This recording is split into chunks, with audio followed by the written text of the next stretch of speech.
Coming up, the Aussie market rockets ahead by more than 2% thanks to better than expected economic growth in Australia and a rebound in China's manufacturing data. Plus, James Hardie loses its appeal against an Australian tax ruling, which is likely to cost the building products maker more than $168 million. And later, we'll discuss whether the US economy will avoid a double-dip recession, as US President Barack Obama says his #1 mission is to restore the sagging economy. This is Market Day. Thanks for joining us on the program. First, a quick check on that good finish that we saw in the Aussie market today. That rise there of 2.1% to 4,495 points for the benchmark there. It did manage just to go above that 4,500 point mark, but as you can see, closed just below it. Today, all odds up by just under 2%. Our guest host joining us today is Clay Carter, Head of International Equities at Perennial Investment Partners. He'll be with us for the full show today.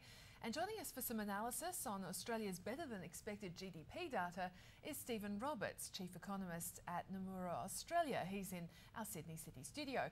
And for some analysis too on the Australian market's performance today, we're also joined by Julia Lee from Bell Direct. Great to have you all on the program. Thank you so much for joining us. Just firstly, Clay, if we could start with you. Overall, what have you made of the market action today? It seems surprising after things seemed to be so bearish yesterday. Well, I think, investors looking at looking at macro and particularly in Asia would see a lot of positive news in terms of what we saw in Australia today, and markets are oversold. People are really too bearish about shares, and it brought about a very nice rally. Can it continue though? That's the question. Well, I think it can actually. Not that markets are going to sort of rocket ahead here, but I think we may have sort of seen at least the near-term lows in terms of market levels and bearishness. Maybe globally. We just need a little bit of improvement in the macro. We'll get some analysis on the economic data that was out today in just a moment from you, Stephen. But Julia, I just wanted to ask you about the impact that it had on the share markets today.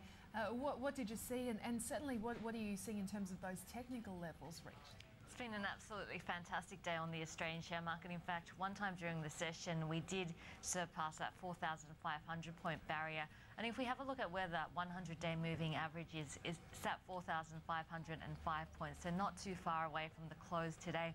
We have a look at the US market. The S&P 500 now has bounced off a support level of 1,040 points in 3 out of the last 5 sessions. So it does seem to be forming a short-term base. The key here is whether we are going to see that follow through. And I guess on the Australian share market, the key resistance level is 4,650 points, which is the upper end of that channel that the Australian market has been trading in over the last few months. So if we can break that, things looking pretty good. Some great momentum on the market today. In fact, if we have a look at the top 50 stocks, we only saw 2 of them losing ground. That was Coca-Cola as well as CSL, and they're both quite defensive stocks. So it does look like it was very much a risk-on day on the back of those better than expected numbers coming out of Australia as well as in China. So you think that the market was really focusing on that for a change rather than what we were seeing in the US for once? Well, we did see a positive start to the market given the leads that we saw from the US. The US leads were actually mixed, but if we have a look at the materials and the financial sectors, both of them did well in Europe as well as in the US. So that set the scene for a positive start to the Australian market. Now, the SPI futures were pointing to a positive session with a rise of 0.9%. And of course, after we got those second quarter GDP numbers out of Australia, which were better than expected, and then the Chinese PMI numbers, which showed an improvement from the previous month, well, then the market started to rocket ahead. In particular, we've seen metal prices in Asia lifting very strongly. So that material sector was a key performer on the Australian market, and we saw that area up almost 2.5%. The banks also doing well, up by 2.3%. So seeing that we saw the 2 biggest areas on our market well supported, it was a very good day for the Aussie share market.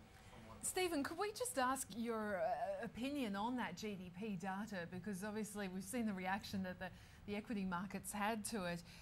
What was so important about it? Was it the fact that households are coming back and spending again? I think that was it. It's basically the private sector's contributing to growth in this quarter, whereas it wasn't going back to the first quarter. And that was the big difference between the two sets of numbers, apart from the surprise on the upside to the GDP number in Q2. But if you go back to Q1, you had 0.7% growth. But more than the percentage point of it was coming from public sector spending. So the private sector was still contracting going back to Q1. In the second quarter, completely different, and basically you've got only 0.3 percentage points of contribution from the public sector spending to the 1.2% growth in the quarter. So you've got 0.9 percentage points of contribution coming through from private sector spending.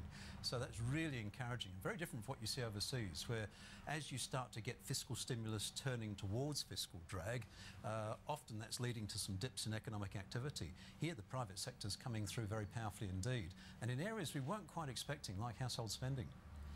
Just looking though, obviously we did have a lot of concerns about what's being seen in terms of the slowdown in the US, in Europe, in Japan too, even in China, perhaps in the latter part of the second quarter and certainly in the past few months. Is that going to be an issue though for the next read on GDP? There can be an issue, but it's quite a slow burn one at this point if it's going to feed through the trade channel, which it looks like where it may feed through this time, if we do get this slowing in global growth as people are worrying. When we look at trade in the Australian context, exports are around about 20% of GDP, and inside that 20 percentage points of GDP, something like 72 percentage points of that 20% are exports to Asia.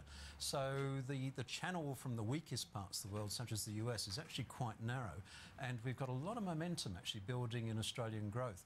Where you can see it in the figures today is, for example, national income is growing much faster than output growth at the moment. So there's a bit of carry in there for strength in spending as we go out over the next quarter or two. That's very, very encouraging. And the household sector here is not sort of drawing its horns in as they are in the United States. You can see it in the household savings ratio, where after the global financial crisis, the household savings ratio here went up to over 7%. It was down to under 2% in this most recent quarter. So the household sector here is relatively confident in the way in which it's looking at the world. Clay, what are you seeing in terms of Australia as opposed to its peers? Because it certainly seems to be such a different picture, yet our equity markets don't seem to reflect that at all. Well, I mean, I think we could well get some follow through from this because as Stephen said, it's good news because you've got the private consumption starting to contribute again, which is what we don't have in the US at this point. The consumer is still very subdued, still deleveraging, still probably saving too much, spending too little. So yeah, it's a real contrast. But I think Australia is very well placed being in Asia, being able to participate in the trade flows that we're seeing. And we're seeing a lot of trade flows between the Asian countries as well, which also suggests that the economies in Asia are in pretty good shape. In fact, the way we look at it, the global economy is in pretty good shape, ex-US, parts of Europe, and possibly the UK, although even some of the numbers out of the UK recently have been a little bit better than expected. So it's, we've really got a sort of a two-speed economy between the sort of a lot of your non-US, Europe, UK economies, and what we have in the in the sort of the old developed world. And I think this will continue well into 2011. Although we do look for a bit of a pickup in the US, nothing substantial, but possibly enough to get markets a little bit more interested in owning equities. Julia, I wanted to ask you too, because obviously with this good data from Australia and also from China too, we saw the Aussie dollar have quite a rise today. Just give us your analysis on the levels that it was reaching.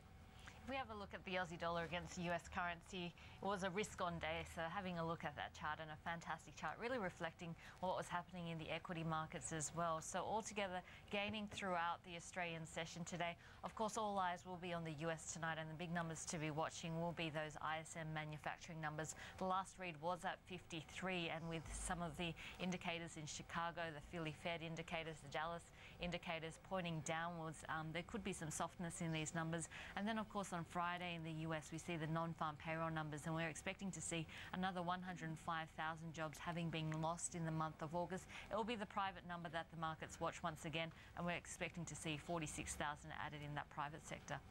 Stephen, given that a lot of the data is expected to be weak coming out of the US, obviously there's a lot of concerns still about the US. What do you think the rates outlook then is for the RBA here in Australia? Because obviously while we've got on the one hand this very strong picture here locally, we've also got all these concerns offshore. Well, it is an interesting one. If it wasn't for the weakness in places like the United States, then the Reserve Bank meets next week and would probably be considering a rate hike. They won't next week. They'll delay it a little while, but I suspect that their next move will still be a rate hike here, because one of the issues is that we haven't got a lot of spare capacity. We didn't slow as much as the rest of the world. We haven't got what they term an output gap here of any meaningful order here, so we run into capacity constraints quite quickly. And final domestic demand on things like consumer spending, investment spending, excluding inventory change in the local economy here was growing at over 5% in real terms. So what spare capacity we have, we're using up pretty fast. So in that sense, yeah, the Reserve Bank will keep a weather eye on the rest of the world, but all it does is it just changes the timing slightly of when they next move, which would be a hike still, I think. Just quickly on the GDP again, what is the issue with the terms of trade explosion that we're seeing? Because it seems to be quite stunning. I mean, how much of a problem could that be in terms of inflation? It can be, because that's what's driving incomes as well. So where you see it most dramatically is when you're looking at real or volume GDP and nominal GDP. In real terms, the year-on-year change, the annual change in our GDP growth was 3.3%. But in nominal terms, it was a phenomenal 10%. And that's the terms of trade in action. It really is driving nominal GDP and nominal GDP growth. And that's quite an important one, actually, because it even helps the government. So, for example, things like tax receipts tend to run off nominal GDP, not real GDP. So we've got this real strength in nominal GDP relative to real GDP as well. And that's giving us some carry in this strong growth story. Obviously, that provided a lot of good news for the market today, the GDP. But Julia, obviously, there were a couple of stocks that didn't fare so well, James Hardie and also New Farm today. Just take us through the news related to those two. So if we have a look at James Hardie shares, really falling once it came back online. So in the morning it was trading higher, and this is the intraday graph. You can see once it came back online, we did see a fall of 1.5% there. So in terms of that taxation case, that ruling going against James Hardie, so it does look like there will be a charge to them, more than $300 million US. So that's negative. Also, if we have a look at James Hardie and the US housing market, we're now going into some of the colder weather in the US, and seasonally it is a slower time for housing, so we probably aren't going to see any signs of recovery in that housing market until at least the second quarter of 2011. So James Hardie shares coming under pressure. We did see a positive tax ruling for elders, so its stock up by 7% on the back of that. And of course, New Farm, its debt blowing out by 38%, so its shares coming under pressure. I think they were down about 7% by the close. And just quickly looking at BHP as well, these reports that China's going to investigate BHP's bid for potash and also, of course, the merger of two Russian potash firms as well. Do you think that China, one of the Chinese companies or perhaps the sovereign wealth fund might come out and be a rival bidder for BHP? Is that the only likely place where a rival bid could come from?